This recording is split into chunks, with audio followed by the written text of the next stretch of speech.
ঢাকা বিশ্ববিদ্যালয়ের শিক্ষক নামের কলঙ্ক যারা আজকে শেখ হাসিনাকে উৎসাহ দিয়েছে, বুদ্ধিজীবী নামের কলঙ্ক,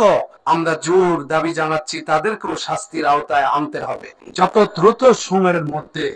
শেখ হাসিনার বিচার সম্পন্ন করা হবে, এটাই হবে এদেশে সবচেয়ে বড় সংস্কার। ঢাকা বিশ্ববিদ্যালয়ে সাদা দল কর্তৃক আয়োজিত আজকের এই মানববন্ধনে উপস্থিত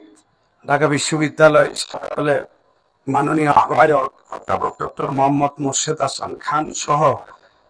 বিভিন্ন অনুষদ ও ইনস্টিটিউটের আমার সহকর্মী বৃন্দ এবং সাংবাদিক বৃন্দ, আমি প্রথমত যে কথাটি বলতে চাই এবং শেষ পর্যন্ত যে কথাটি বলতে চাই সেটা শুধু একটি মাত্র কথা, যত দ্রুত সময়ের মধ্যে শেখ হাসিনার বিচার সম্পন্ন করা হবে, এটাই হবে এদেশে সবচেয়ে বড় সংস্কার।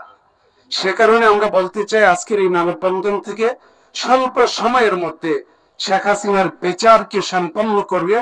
এবং সর্বোচ্চ শাস্তি কার্যকর করার দাবি জানাচ্ছি। একই সাথে শেখ হাসিনাকে এবং ফেসিবাদের আমিরে পরিণত করেছে যারা বিশ্ববিদ্যালয় সহ বিভিন্ন শ্রেণী পেশায় চিহ্নিত ফেসিবাদের দোষর, বিশেষ করে ঢাকা বিশ্ববিদ্যালয়ের শিক্ষক নামের কলঙ্ক যারা আজকে শেখ হাসিনাকে উৎসাহ দিয়েছে, এর পথকে আরো সহজ করে দিয়েছে, ছাত্র জনতার উপর, সকল শ্রেণী পেশার মানুষের উপর জুলুম অত্যাচার করার ক্ষেত্রে এগিয়ে যেতে শেখ হাসিনাকে যারা পথ দেখিয়েছে, বুদ্ধিজীবী নামের কলঙ্ক, তাদেরও আমরা জোর দাবি জানাচ্ছি তাদেরকেও শাস্তির আওতায় আনতে হবে। মানে বিশ্ববিদ্যালয় কর্তৃপক্ষ